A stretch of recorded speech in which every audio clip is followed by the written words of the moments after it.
There's nothing like having a ragtop, especially in a lowrider. The one place that I find solace is that car. It allows me to think clearer and to just be happy. And that's the therapy that that car gives me.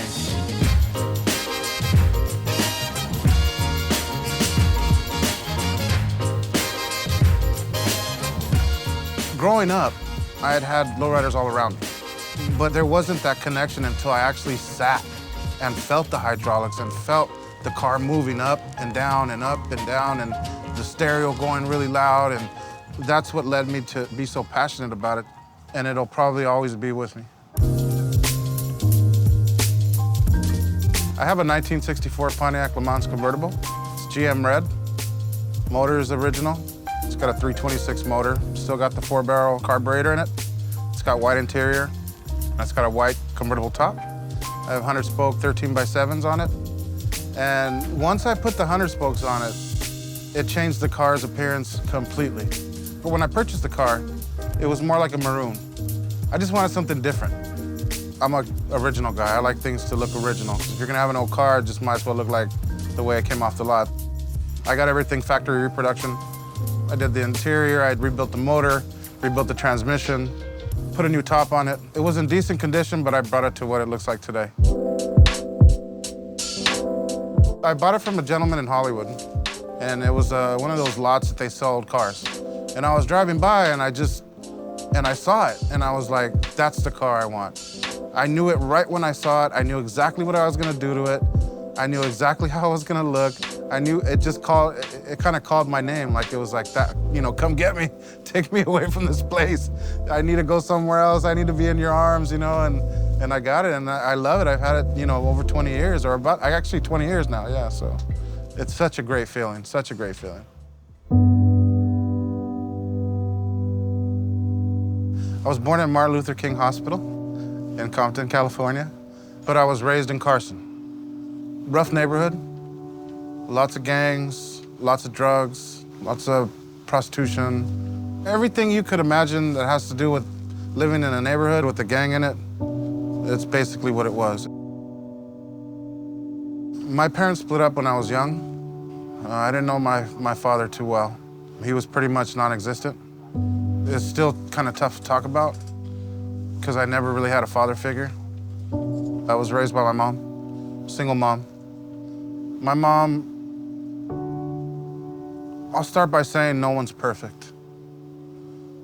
My mom had a drug problem. For whatever reason she did it.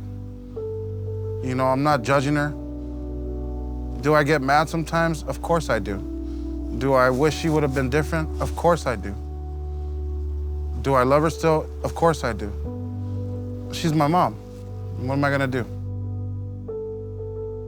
I have one brother and I have 3 sisters. We had a pretty rough childhood. There were things in our lives that shouldn't have been, circumstances that led me to have to do things that more than likely I probably never would have done. Things that I did that I'm not proud of. Being a kid, being put into this environment where you have to become a man so young. From the time, as far back as I could remember, I was pretty much fending for myself. It's not normal for a 12-year-old kid or a 13-year-old kid to be selling dope. It's not natural to not have anything to eat. It's not normal to open up your refrigerator and see just tortillas and mayonnaise and think, you know, you look at your brother or sister and you're like, what the f am I gonna do? I'm gonna go make 20 bucks at the swap meet, working 10 hours, come back, and what's that gonna do? People that are gonna watch this will say, well, why didn't you just get a job? But the circumstances that I was in at home, I couldn't just get a normal job. I couldn't go to school. I had to hustle. I had to. I had no choice. And I'm not proud of what I did in the past, but I am proud of who I've become. I'm proud of the man I've become. But it's made me who I am today.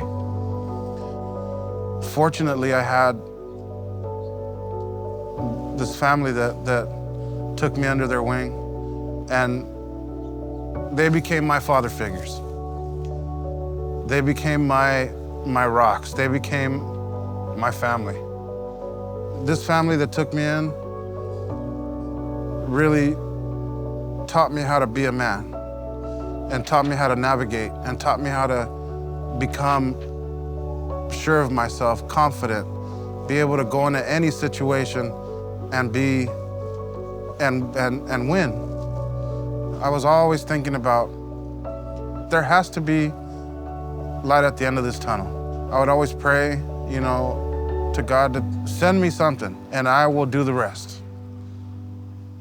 That led me to what I ultimately became. Around about my 10th grade year, we moved out to Ventura County.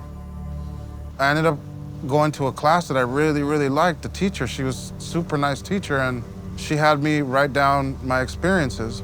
And I wrote about my experiences growing up in LA, doing the stuff I was doing. She ended up getting it published because she liked it so much, and the local paper picked it up. The local TV station there had a show on gangs, and they brought me on as an ex-gang member. That led to my first television job. And it led to a gentleman who was the news director at the time and main anchor of a small TV station in Oxnard. That's where I began my career in television, as a janitor. Maybe about a month into it, where he says, "What do you really want to do?" And I said, "Well, I want to shoot." And he's like, "Okay, well, here's the keys to my car. Go get a camera and go get me a weather shot." So I did it, and I came back with a piece of crap weather shot, but he used it. He hired me the next day and said, "You're gonna start going out with reporters." Everything just snowballed from that to, like, you know, I became a news photographer, and I was 18 years old. So I was in Oxnard at the TV station for a couple of years, and then I was offered a job at the competitors as a ENG, you know, photographer, live truck operator, editor. I spent 2 years there, and I sent my resume tape to CNN, and I was hired. I started out at CNN as a shooter, and I ended up becoming a producer. But I wanted more. I've always wanted more. I've always wanted to be somebody better than I was yesterday. And I produced a live television show. I was nominated for a couple of Emmys. And I did that in total 20 years with CNN. This business has given me amazing opportunities. Not just from starting out as being a janitor, to becoming a photographer, to becoming a live truck operator, to becoming an editor, to becoming a producer. I've done a few films because of this business, big films. One was nominated for a few Oscars, and I'm basically just a kid from nowhere, but because I was able to get this one opportunity, I've been able to travel the world. I've been to France, I've been to Cartagena, Colombia, I've been to Toronto, Canada, I've spent time in New Orleans. I was there when Hurricane Katrina hit. You know, I've traveled domestically, you know, New York, Atlanta, Miami. That doesn't happen for people with my background. And I remember thinking, just 5, 6 years ago, I was on the corner with no future in sight. I couldn't see past that day, because you live for the day. I wish I could have had everybody that helped me get there with me that day, to feel that the way I felt inside. In my wildest dreams did I ever think that I would become something, and I became something out of nothing. I was nothing. And I'm proud of myself. I'm proud of the people that I still have in my life that could share it with me, that know me, that really know me. It's an amazing feeling. And besides having her, there's no other greater feeling than that.